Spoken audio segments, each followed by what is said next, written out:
जय गुरुदेव to all.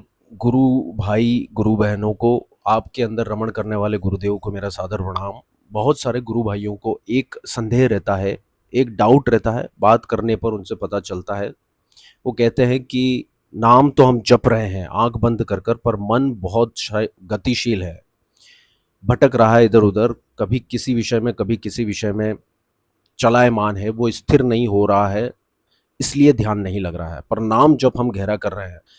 गुरुदेव कहते थे गहरा नाम जप कीजिए तो आपका ध्यान लग जाएगा। बिल्कुल सही कहते थे। देखिए, नाम जप का फायदा तो आपको हमेशा मिलेगा ही सही, चाहे आपका मन उसके अंदर लगे या ना लगे।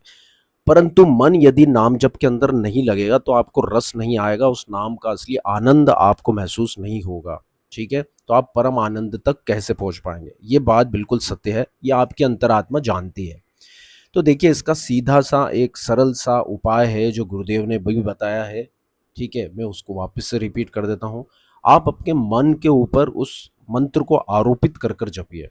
मतलब कि पूर्ण रूप से, मंत्र का मतलब है ही यही जो मन को तिरा दे। मतलब मन के ऊपर पूर्ण रूप से उसे आरोपित कर दीजिए। आपको यहाँ पर दृष्टा भाव अपनाना पड़ेगा। अपने आप को शरीर, प्राण और बुद्धि से अलग समझकर, मन से अलग समझकर अंतरात्मा यानी कि पूर्ण आत्म स्वरूप अपने आप को मानना पड़ेगा। और आपको अपने मन को अपने से डिटेच कर कर ही देखना होगा। मतलब मन को आपको अलग दृष्टि से देखना होगा, अपने साधन के रूप में देखना होगा। उस मन को एक साधन समझना होगा जो गतिशील है, चलायमान है, अस्थिर है। तो आपको एक आत्म स्वरूप अपने आप को समझते हुए, मन से अलग समझते हुए, मन के ऊपर उस मंत्र को आरोपित करते हुए जपना है, तो बड़ा आनंद आ जाएगा। मन के ऊपर लगातार आप उस मंत्र की वर्षा कीजिए। आई बात समझ में? लगातार उसे आरोपित कीजिए, करते जाइए, जपते जाइए। आप उससे बातचीत कीजिए।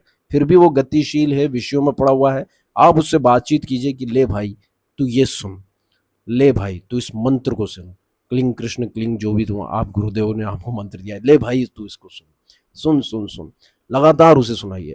ठीक है, वो अपने अस्त्र जैसे, जैसे दुश्मन होता है ना, शस्त्रहीन हो जाता है, निढाल हो जाता है, उस तरह से वो निढाल हो जाएगा अपने विषयों में, वृत्तियों में। जो उसकी गतिशीलता थी वो बिल्कुल शून्य हो जाएगी।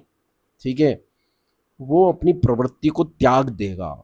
ठीक है, सरेंडर हो जाएगा, समर्पित हो जाएगा। ये इस मंत्र की ताकत है, इस शब्द की ताकत है, इस नाम की ताकत है जो गुरुदेव ने हमें दिया है। इसलिए इसको संजीवनी मंत्र कहा गया है। आपका मन भाई साहब अपनी प्रवृत्ति भूल जाएगा, जो उसकी गतिशीलता है, जो उसकी गति है, जो उसकी अस्थिरता है ना, जो उसका नेचर है, वो सरेंडर कर देगा पूर्ण रूप से।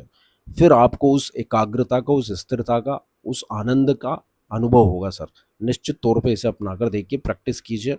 और कुछ चर्चा मुझसे करनी, पूछनी है तो आप कमेंट बॉक्स आपके लिए ओपन है, आप कर सकते हैं। जय गुरुदेव। एक बार गुरुदेव के दर्शन कर लीजिए। जय गुरुदेव।